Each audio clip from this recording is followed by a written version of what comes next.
Auto House. Sunday ngayon, pero dumaan tayo para makita yung mga ginagawa ng staff natin. Yung mga preparation. Kasi kahit na Sunday, open kami, pwede kayo magpunta. Nandito. Meron parang din kaming client itingin ng mga expander, mamimili daw siya. Siyempre, lahat nilinisan namin yan. Pero kasi ang sistema namin dito, bukod sa naka-prepare na yung mga sasakyan, pag may mga added concerns, o yung mga ma-justify natin ng mga concerns, ginagawa namin. Tulad na ito. Sa mga to, very sariwa yung mga yan. 2025, 2024. Pero bago namin i-release yan, pinapa-PMS na namin lahat. Pinapa-check namin. PDI namin, tinatawag, or pre-delivery inspector. So, nililinisan lang para sa mag-review nyo.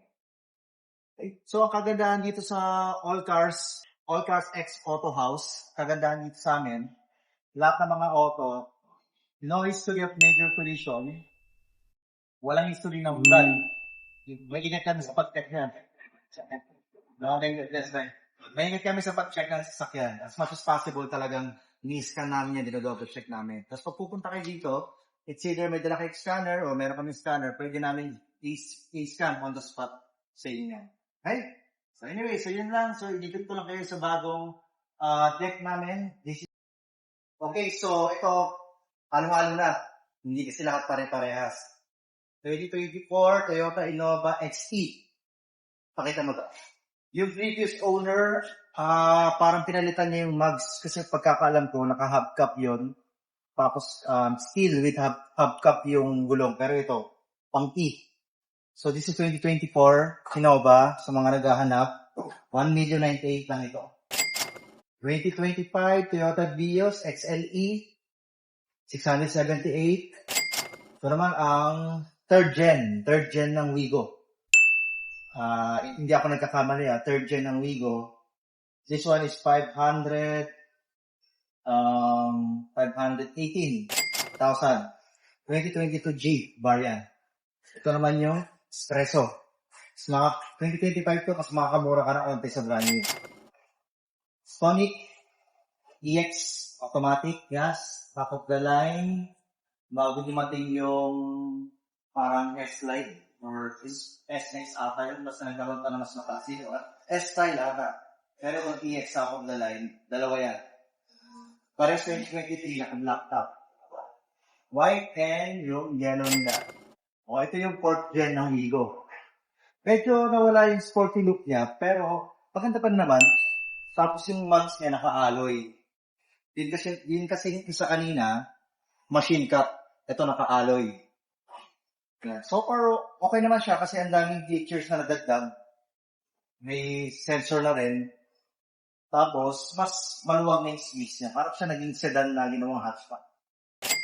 O, ito naman. So, Stargazer party tayo. 5 Stargazer dito. Yun, kahit ito. Kahit mo doon yun.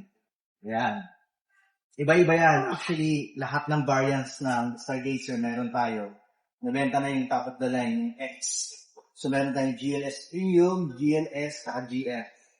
Ito, GLS Premium to. Yan, tinitingnan ko rin yung mugs. Yan. Ito, GL variant to. Ito yung entry level. Ito, GLS. GL. Ang kagandahan dito sa Stargazer, 7-seater na siya, nag-gasoline, 1.5 MG. Napakaganda na candy, balambot siya. Compare sa ibang mga 1.5.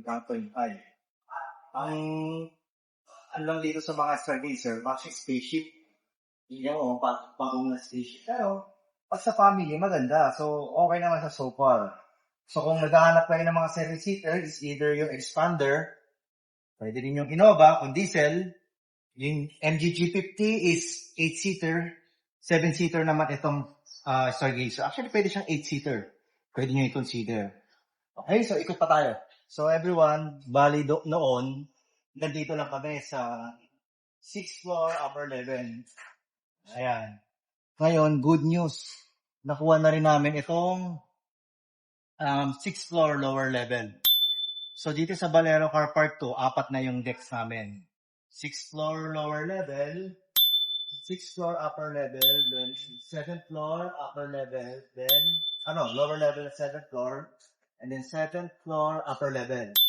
So, total of 300, almost 350 units ang kayang i-occupy namin. Tapos dito, yung stock ng mga auto house. Yan. Na-arrange ko na para pag pupunta kayo na showroom, madaling ninyo makikita yung mga gusto ninyo.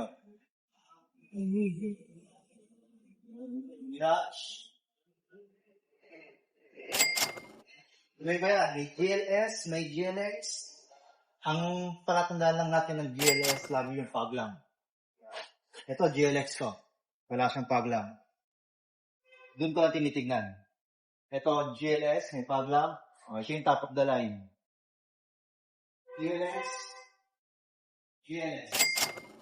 Ayan. Ngayon, bukod doon, meron din tayo mga expander. Doon, hanggang doon. Ito, mga GLS variant to. GLS. Ayan. Ito, GLX variant. Puro mga 2024 tsaka 2025 variants. Year model ko yan. Ito naman, expander cross. 3. Ang palatandaan ko dito, bukod sa mukha, itong ano yan, mugs. Maganda yung mugs ng mga cross. Cross din ito. Ito yung 2025, ito yung 2024. Ito naman yung 2025 na cross. Daway. Tsaka yung mga expander cross pala, naka-black top. Sunrise orange, black top. Ito naman is 14 white pearl abak. Pero basta nasa black siya. Ito naman, NGGT. Baka type ninyo na mala Alphard ng itsura. Gasoline din, MG-G50 mas mura. Ang laki ng loob, very spacious, and very premium para sa murang price. 2024 ito, 928,000 lang. Ito naman ang hybrid natin, hybrid na Suzuki SL7. Ito yung color, medyo mo pang ano nga lang. So far, okay naman siya. Gusto nila. Yeah, so ito yung isang hilera ng auto house. Start dun. 6th floor, lower level, yan, hilera no. Yan, pakita dito week, ganun no. Yan. Ay, so, okay, so ito, may mga stocks din tayo dito sa bandang gitna. Halo-halo yan, meron doon sa kabila, meron dito. Pero ito, stocks sa lahat ng all cars. May ibang dealer, magkakasama kami, magkakaibigan, o mga stocks din nila yan. So kung may mga iba kayong hanap, pwede nyo naman yan tingnan, hanapin nyo lang ako, i-assist namin kayo para matulungan namin kayo sa mga yun. Ito, this one is 2025, GLS, GLX, Mirage. Walang fog light. Yan yung palatandaan ko. Pero disusi yan, hindi yan push start. Pero minimal ang difference, pero kahit sa price, kung nagtitipid kayo, okay naman itong mga GLX. Pero kung gusto nyo naka-push start, may fog light, and may mga added features, o GLS kayo. Pero ako, okay na ako sa GLX. Ito, 2019 Toyota Rush E-Variant.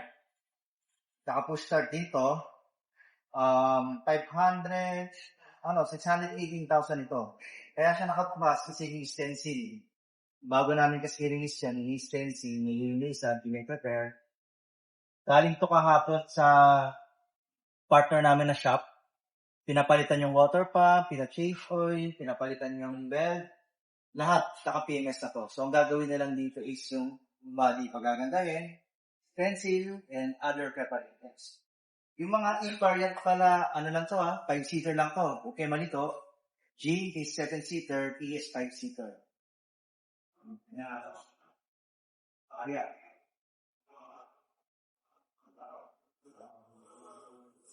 Yan. So, hindi yan tinanggalan ng upuan. Ganyan talaga ang upuan ng mga E-variant. Bango. Ganyan siya. So, naka-dish matting na rin.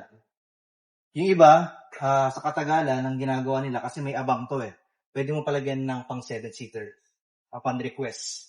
Hindi kami gumagawa ng ganun, pero kung hindi nyo ito, pwede ko kayo matulungan para palagyan. Pero kasi ako, kung ganito na yung sasakyan as is, mas okay sa akin ito kasi loud na space. Tapos, mataas ang ground clearance. So baka type ninyo to, puntahan ninyo 2019 E-Rush. Ito, kare-reserve lang na ito kahapon. This is 2023 NVZS 1.5 style automatic gas. Yung Alpha, top of the line, may mas top of the line yun, trophy eh. Pero noon, sa 2021 ata Alpha lang, mga naka-sunroof. Ito, entry level. Same naman ang makina, yun nga lang, head unit nito ay is AM/FM stereo. Hindi siya touchscreen.